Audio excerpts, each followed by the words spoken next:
Unsure of your dream? Study abroad destination? Clear your doubts. Videsh Consult. Call 9676502888.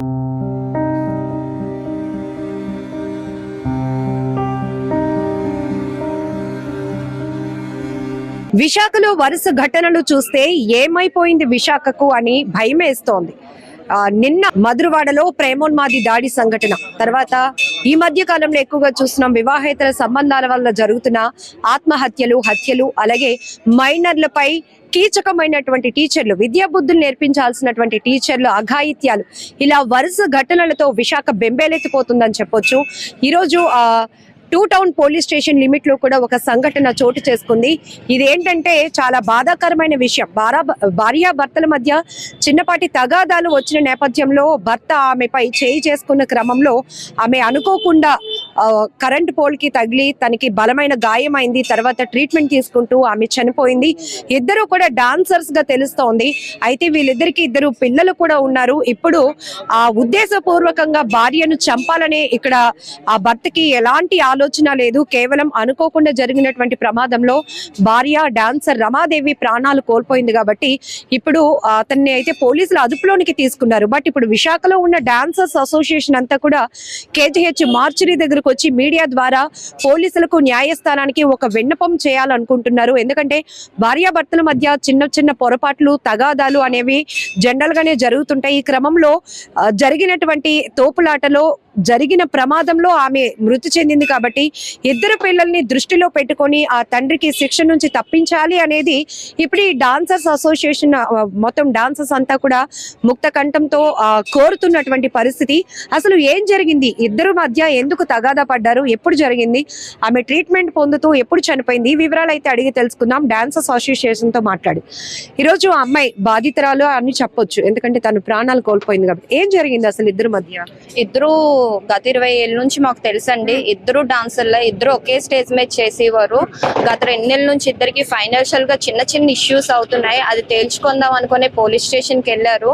అక్కడ చిన్న మాట పెరిగి ఈ అబ్బాయి ఇలా మ్యాన్ హ్యాండ్లింగ్ చిన్నది ఇలా తొయ్యగానే పక్కనే కరెంట్ పోల్ ఉండడం వల్ల అమ్మాయికి స్తంభం తగిలిసింది. అన్ఫార్చునేట్లీ తిను కొట్టాలని కొట్టలేదు, ఏదో కోపంలో ఆవేశంలో చేసుకోవడం జరిగింది. దానివల్ల ఏంటంటే అమ్మాయిని కేజీహెచ్ తెచ్చి జాయిన్ చేశారు మొన్న మార్నింగ్. సో నిన్న మధ్యాహ్నం అమ్మాయి చనిపోయింది. సో దాన్ని పెట్టుకుంటే అబ్బాయి అయితే మటుకు అందరికీ తెలుసు వాళ్ళిద్దరు చాలా మంచోడు. అబ్బాయి అమ్మాయి ఇద్దరు మంచోళ్ళే. కానీ ఇటు తల్లిపోయి అటు తండ్రి జైల్లో ఉంటే ఇద్దరు పిల్లలు ఉన్నారండి. సంవత్సరం బాబోకులు ఉన్నారు, 3 సంవత్సరాల బాబోకులు ఉన్నారు. ఇటు అమ్మాయి తరపున ఎవరు లేరు, అటు అబ్బాయి తరపున ఉన్నా కూడా వాళ్ళ అమ్మకి పెరాలసిస్ స్ట్రోక్. సో కాబట్టి ఆ ఇద్దరు పిల్లలకి చూసుకున్న వాళ్ళు ఎవరూ లేరు. ఆ అబ్బాయి ఎన్ని రోజులు జైల్లో ఉన్నా చూసుకోవాల్సింది మా అసోసియేషన్ ఒకటే, ఆడవాళ్ళం ఒకలమే. సో దయించి చట్టం అనేది కొంచెం దయించి కనికరించి ఆ ఇద్దరు పిల్లల్ని ఆ తండ్రిని కొంచెం కలిపితే చాలా బాగుంటుందని మేము అందరం కోరుకుంటున్నాం. మీరెందుకు ఈ స్టాండ్ తీసుకున్నారు? జనరల్ గా అక్కడ ఆమె ప్రాణాలు కోల్పోయింది కాబట్టి మీరన్నట్టు చట్టం తన పని తను చేసుకుపోతుంది. సెక్షన్స్ ఏవైతే అప్లై చేయాలో ఆల్రెడీ పోలీసులు కస్టడీకి తీసుకున్నారు. బట్ ఎందుకు మీరు ఆ సెక్షన్ నుంచి తప్పించాలి అనే అప్పీల్ ఎందుకు చేస్తున్నారు? అంటే మేము ఎందుకు చేస్తున్నాం అంటే 20 సంవత్సరాల నుంచి మేము అందరం చూస్తున్నాం అని చెప్తున్నాం కదండి. అబ్బాయి ఎలాంటిదో అమ్మాయి ఎలాంటిదో కామన్ గా తెలుస్తుంటది. మాకు వాళ్ళిద్దరూ తెలుసు కాబట్టి అబ్బాయి చాలా మంచోడు. దానికి మేము అందరం ఒప్పుకుంటాం. మా అసోసియేషన్ లో 2000 మంది ఉన్నాం. అందరం మేము చెప్తాం అబ్బాయి అమ్మాయి ఇద్దరు మంచోరు. కోపంలో ఏదో జరిగింది తప్పించి అబ్బాయి చంపాలని దగ్గర ఒక 10 years అవుతుంది. లవ్ మ్యారేజ్ అండి. లవ్ మ్యారేజ్ అవుతుంది. ఇద్దరు పిల్లలు చాలా చక్కగా ఉండేవారు. ఇప్పుడు ఆ పిల్లలిద్దరు కూడా రోడ్డున పడవలసి వస్తుంది. మేము కోరుకుండేది అయితే అదే, ఆ పిల్లలకి కొంచెం ఆ తండ్రి ప్రేమను కూడా ఇస్తారని చట్టాన్ని కోరుకున్న. ఎలాగా తల్లి ప్రేమ ఇంకా లోచుకోలేరు. మేము చూసినకున్నా కూడా వాళ్ళిద్దరు పిల్లల్ని తండ్రి ప్రేమ ఇవ్వలేము, ఇటు తల్లి ప్రేమ కూడా మేము అందించలేం. ఆ పిల్లలు ఇద్దరు అనాథలు కాకుండా ఆ తండ్రినైనా కొంచెం శిక్షాన్ని తగ్గించి ఆ పిల్లల చోటికి చూరిస్తారని మేమందరం కూడా అదే డిమాండ్ చేస్తున్నాం. అబ్బాయి పేరేంటి? బంగారు రాజు. అంటే ఆల్రెడీ అమ్మాయి కొన్ని ఇష్యూస్ నడుస్తూ ఉండడం వల్ల కంప్లైంట్ పెట్టిందని, అమ్మ వాళ్ళ ఇంటికి వెళ్ళిపోయిందని, అక్కడికి వెళ్ళినాక గొడవ జరిగిందని కంప్లైంట్ అవన్నీ ఏం లేమా. వీళ్ళిద్దరూ ఇంకా గత 2 నెలల నుంచి గొడవలు అవుతున్నాయి. మేము చెప్పుకొని వస్తున్నాం. ఇవన్నీ క్లియర్ అవుతుంది. ఫైనాన్షియల్ ఇష్యూస్ ఫైనాన్షియల్ గా మొగుడు పిల్లల మధ్య ఫైనాన్షియల్ గా అయ్యింది, ఇంకేమీ కాదు. సో అది స్టేషన్ లోనే క్లియర్ చేసుకుందాం అని వెళ్ళారు. అక్కడే మాట మీద మాట పెరిగింది. సో ఇష్యూ కూడా అక్కడే జరిగింది. సో అదే అబ్బాయి చంపాలని ముందే ప్లాన్ తో లేడు, ఏమీ లేదు. అంటే ఇంకొక వెర్షన్ కూడా వినపడుతోంది, అనుమానం వల్ల ఇద్దరి మధ్య డిస్కషన్స్ నడుస్తున్నాయని. అలాంటివన్నీ పుకార్లండి, ఎందుకంటే అలాంటివి ఏమీ లేవు. ఇదేంటంటే ఒకటంటే ఆడపిల్ల మీద 10 చెప్తారు, అలాంటివి అయితే పుకార్లు, అవేమీ కాదు. వాళ్ళిద్దరు బాండింగ్ బాగుండేది, వాళ్ళిద్దరు కూడా మంచోళ్ళు. మా దగ్గర 20 సంవత్సరాలు మా అందరికీ తెలిసిన వాళ్ళు.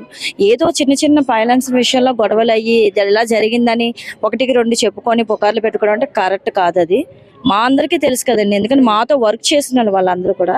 అలాంటివి ఏవి కాదు, అనుమానం గినుమానం అలాంటివి ఏమీ లేదు. అలా అయితే వాళ్ళు ఇన్ని సంవత్సరాలు కూడా కలిసి ఉండలేరు. ఫస్ట్ ఆఫ్ ఆల్ అయితే అలాంటివి ఏం లేవు, ఇవన్నీ పుకార్లు.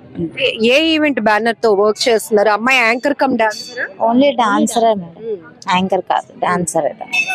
ఏం డిమాండ్ చేస్తున్నారు? మా డిమాండ్ అంతా ఒకటే మేడం, డిమాండ్ కాదు, రిక్వెస్ట్ కింద వెళ్తుంది. రిక్వెస్ట్ అయినా డిమాండ్ అయినా ఏదైనా మేము ఒకటే అడుగుతాం మేడం. పిల్లలిద్దరూ తండ్రి లేకపోతే ఇంకెవరు లేనట్టే. మేమందరూ ఎంతైనా ఫైనాన్షియల్ గా సపోర్ట్ చేయగలం, కానీ తండ్రి ప్రేమ, తల్లి అది మేము ఇవ్వలేము. మేము కోరుకున్నది అది ఒకటే మేడం. మేము మొత్తంగా తీసేయండి మా తమ్ముడిని మాకు, అదే మా అబ్బాయిని మాకు ఇచ్చేయని మేము అడగం. కాకపోతే ఒక 1 year పడేది ఒక 6 months తగ్గించి ఎంత తొందరగా వీలైతే అంత తొందరగా పిల్లలకి తండ్రిని దగ్గర చేస్తారని మేము అడుగుతున్నాం. ఇంకేం లేదు మేడం, అంతే. ఇంకొకటి ఏంటి అంటే వాళ్ళిద్దరు కూడా అండర్స్టాండింగ్ లో ఇప్పటి వరకు కూడా ఇద్దరు ఒక బాండింగ్ తో హ్యాపీగానే ఉన్నారు. ఎక్కడ ఉంటున్నారు వీళ్ళు? మా ఆర్ఎంబి పైకి మేడం, మాధవధార. సో ఇది డాన్సర్స్ అసోసియేషన్ నుంచి వీళ్ళు న్యాయస్థానానికి, పోలీసులకు ఒక రిక్వెస్ట్ చేస్తున్నారు. భార్యాభర్తల మధ్య చిన్న చిన్న తగాదాలు అనేవి కామన్, ఇద్దరి మధ్య ఫైనాన్షియల్ ఇష్యూస్ నడుస్తున్నాయి. దానివల్ల కొంత గ్యాప్ మెయింటైన్ అవుతోంది. చిన్న చిన్న గొడవలు జరుగుతున్న క్రమంలోనే తను ఆ అమ్మాయిని తోయటంతో వెనకాతలు ఉన్నటువంటి కరెంటు పోల్ కి అమ్మాయి తగలటంతో బలమైన గాయమై ట్రీట్మెంట్ తీసుకుంటూ తను చనిపోయింది. ఇక్కడ ఉద్దేశపూర్వకంగా తనని చంపాలి అనేది బంగారాజు ఉద్దేశం కాదు. ఇద్దరు ఇష్టపడి ప్రేమ పెళ్లి చేసుకున్నారు, ఇద్దరు డాన్సర్సే. ఈవెంట్ లో మేము కూడా దాదాపు విశాఖ జిల్లా పరిధిలో 2000 మంది డాన్సర్స్ ఉన్నాం. మేమంతా ఎప్పటికప్పుడు వాళ్ళని అబ్జర్వ్ చేస్తూ ఉంటాం, చాలా హ్యాపీగా ఉంటారు. ఇద్దరు చాలా చిన్న పిల్లలు కాబట్టి ఇక్కడ తల్లిని కోల్పోయారు ఆ ఇద్దరు పిల్లలు. ఇప్పుడు తండ్రి కూడా చెయ్యలేని, అంటే ఉద్దేశపూర్వకంగా చేయలేనటువంటి తప్పుకి పెద్ద శిక్ష పడితే పిల్లలు కూడా అనాథలైపోతారు. కాబట్టి ఒకవేళ అక్కడ శిక్ష ఏదైనా అమలైనా దాని యొక్క ఇంటెన్సిటీ తగ్గించి, శిక్షాకాలం తగ్గించి పిల్లలకి ఒక తండ్రి ప్రేమను అందించాలనేదే మేము డాన్సర్స్ గా ముక్త కంఠంతో అందరం ఐక్యంగా కోరుతున్నాం. ఎందుకంటే ఇది కేవలం అప్పీల్ మాత్రమే అని చెప్తున్నారు. చట్టాన్ని ఎవరు అతీతులు కాదు, ఎవరు తప్పించలేరు. కాకపోతే ఇక్కడ ఇద్దరు పిల్లల్ని దృష్టిలో పెట్టుకొని మానవతా కోణంలో ఇక్కడ ఆలోచన చేసి అతనికి శిక్షణ తగ్గించి పిల్లలకి తండ్రి ప్రేమను దగ్గర చేయాలి అని డాన్సర్స్ అంతా కోరుతున్నారు. వీళ్ళందరూ ఇంకొక మాట కూడా చెప్తున్నారు, ఒకవేళ మాలో ఈ యూనిటీ ఉంది, ఎవరైనా ఫైనాన్షియల్ గా స్ట్రగుల్ పడితే వాళ్ళకి మేము ఏదైనా ఫైనాన్షియల్ గా హెల్ప్ చేయగలుగుతాం, కానీ ఆ ప్రేమనైతే పిల్లలకి మేము ఇవ్వలేం. కాబట్టి ఇదొకటే మా నుంచి మేము సపోర్ట్ తీసుకొని పోలీసుని, న్యాయస్థానాన్ని రిక్వెస్ట్ అడుగుతున్నామని కూడా వీళ్ళంతా చెప్తున్నారు. కెమెరా పర్సన్ శేఖర్ తో లక్ష్మి, ఐ డ్రీమ్ వైజాగ్.